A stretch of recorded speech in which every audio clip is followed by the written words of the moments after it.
ઘણા લોકોને આ વસ્તુ ગમશે નહીં, પરંતુ મારો આગ્રહ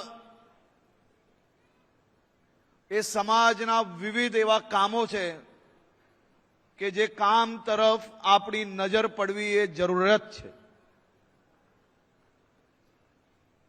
જીવદયાના કામો આપણે વર્ષો વર્ષથી આપણા લોહીમાં, આપણા સંસ્કારમાં આપણે મળ્યા છે.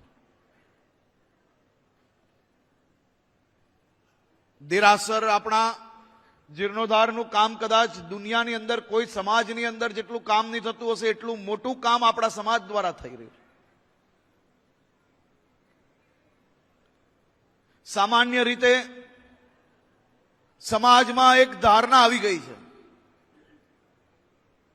કે જૈન સમાજ હોય એટલે એને શું જરૂર હોય? જૈન સમાજ એટલે ખૂબ સમૃદ્ધ સમાજ. પરંતુ આ ધારણા એટલી આગળ પહોંચી ગઈ છે કે સમાજના આગળની હરોળમાં બેસેલા લોકોને જોઈને આ આખી ધારણા ઊભી થઈ રહી છે. પણ છેવાડામાં બેસેલા લોકો જે છે ને એને આપણી જોડે બેસાડવાના છે. એ સંકલ્પ જોડે આપણે લોકોએ કામગીરીને આગળ વધારવાનું છે.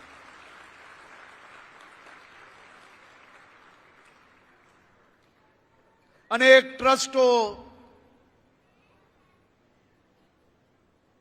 અનેક આપણા સંઘો, સમાજો, તમામ લોકોએ સાથે મળીને સમાજના પ્રત્યેક નાગરિકોને, પ્રત્યેક પરિવારને સરકારની તમામ યોજનાના લાભાર્થી બનાવવાના છે. સંઘોના ટ્રસ્ટીઓને જરૂર નથી, પણ ટ્રસ્ટીઓની જવાબદારી એ માત્ર ઉપાશ્રય સારી રીતે વ્યવસ્થાથી ચાલે એટલું જ નથી. ટ્રસ્ટીઓની જવાબદારી શું છે? તમે એ સંઘના મોભી છો, તમે એ સંઘમાં આવતા તમામ પરિવારના મુખ્ય છો. આપણા સંઘની અંદર જો એક દીકરા દીકરી એના માતા પિતાને વૃદ્ધાશ્રમમાં મૂક્યા હોય ને તો એ જવાબદારી માત્ર ને માત્ર એના પરિવારની નથી.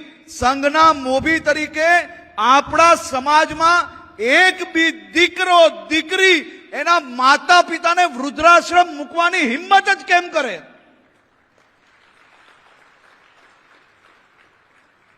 અને એ દીકરા દીકરી જેના માતા પિતાએ આખી ને આખી જિંદગી એના દીકરા દીકરીને સફળ બનાવવા માટે એના ચપ્પલ ઘસી નાખે છે, રાત દિવસ મજૂરી કરે છે, અને દીકરો જ્યારે આ મજૂરીની બદલતે એના જીવનની બધી જ સફળતાઓ મેળવી લે છે, પછી એને એના માતા પિતા જોડે રહેવામાં શરમ આવવા લાગે છે. અને એ શરમના કારણે માતા પિતાને વૃદ્ધાશ્રમના દરવાજા જોવા પડે અને વૃદ્ધાશ્રમમાં આખું જીવન કાપવું પડે. અને એવા દીકરા દીકરી સમાજમાં સફળતા આપણે કઈ રીતે ગણવા માનીએ? ધંધામાં સફળતા મળે, માણસ પૈસાદાર બની જાય, અને જે માતા પિતાને વૃદ્ધાશ્રમમાં રાખે અને સંઘની અંદર ચડાવા બોલે અને આપણે એનો ચડાવો લઈએ ને તો આપણું સંઘ એનો સૌથી મોટું જવાબદાર બને છે. સાહેબ, જે દીકરો દીકરી પોતાના માતા પિતાને ના રાખે ને, દરેક સંઘની અંદર નિર્ણય લેવો જોઈએ કે એવા દીકરા દીકરીનો 1 રૂપિયો ફાળો સંઘ હોય કે સમાજ હોય અમને સ્વીકાર્ય નથી, અને એને કોઈ બી પ્રકારના કાર્યક્રમોમાં આપણે બોલાવવા ના જોઈએ. ત્યારે જ અંદાજો આવશે કે માતા પિતાની કિંમત શું છે.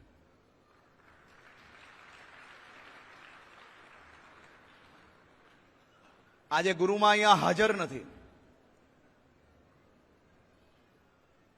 જો એ હાજર હોત ને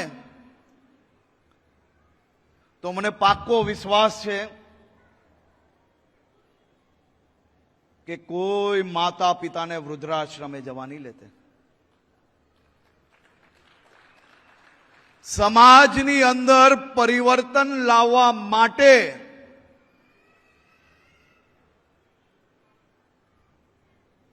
કોઈને કોઈ માણસે